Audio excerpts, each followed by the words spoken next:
Yeah, this video will show you how what is the build types and also the item types in the build space. Okay, whenever you create a builds, okay, I don't know whether you notice or not, there's a type here. We have the standard, prelim, standard but professional, and prime cost and professional. Okay, actually you only need to frequent use one actually is a standard and also the prelim. Okay, normally it's a use a standard unless your prelim, let's say your, I think every project, most of the project you have the preliminary bills. Okay, so if your claim format is a bit if you choose a prelim, that means the claim format is a different only. Okay, yeah, I show you. Let's say if you choose a preliminary type of the bill, so when you go to the claim, I go open another tab. So if you browse to the item level, you can see there is an initial, recurring, and also the final. So you can manage your claim in this format. If other than this is a standard format, let's say this is a prelim bills. Again, this is a normal bill. Normal bill is if you only come out like previous, current, up to date. Okay, so that's a different only if you choose a prelim. Okay, so I go back to the this one. Okay, so this is a bill type. Okay, and then for the item type, when you open it, the BQ items. Okay, I think you also notice about the item type here. When you press enter, you can see the type. Okay, type HE. If you select type HE, that means sometimes the description there you want to do some bold or italic, so you need to select HE. But if you choose HE, you press enter here, you cannot edit, but you only can double click to edit. Okay, let's say normally it's used for extra over lah. If you want to highlight, okay, extra over, you can just highlight here, bold, okay, italic, underline, save. So you can see like this. So when you go back to the elements, you print out the BQ. Let's say word below, print out, and then you can see the difference when it print out. Okay, so you can see like this. So this is we call the item HE. So I close, I go back to the item, and then we have another type is you can press enter again. Item P is normally for provisional lah, but you no need to choose also can, because in certain BQ you have a provisional item, you can choose the item P. This one is easier for us to filter when you go to the post on track lah. Let's say for example I go to post on track because here we have a function remeasure provisional. So if you choose provisional items it will automatically filter all the provisional item inside your bill. So this just extra function that you can auto filter lah if you choose item P. Okay, so you go back to the BQ. Okay, so press enter again.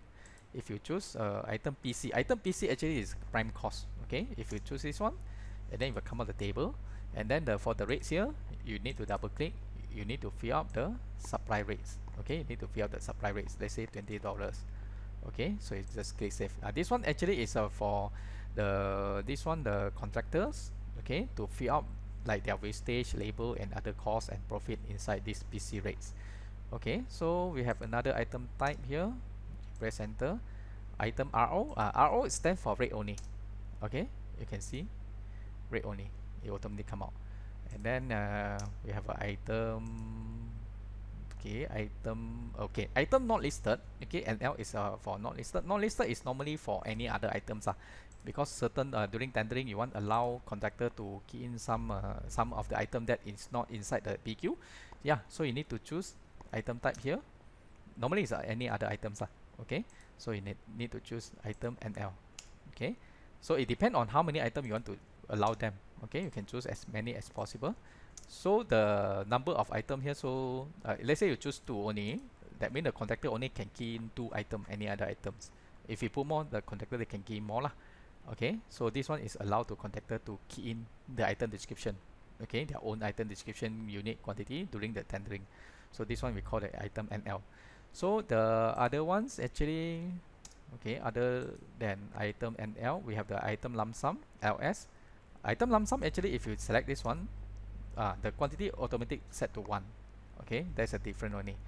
And then if you choose item lump sum X, okay, lump sum X, that means is provisional items, okay, or the PC items, okay, which normally the contractor or the consultant will fix one figure, let's say 10 millions for M&E works or any NSC packages.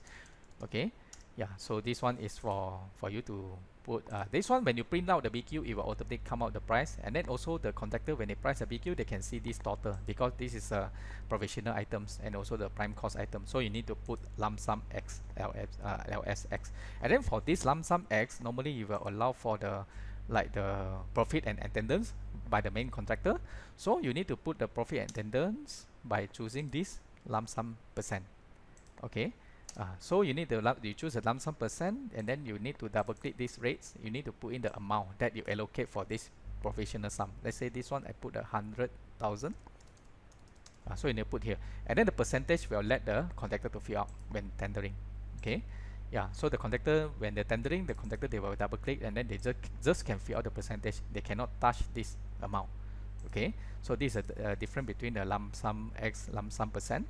Okay, so and I think the last item is no ID.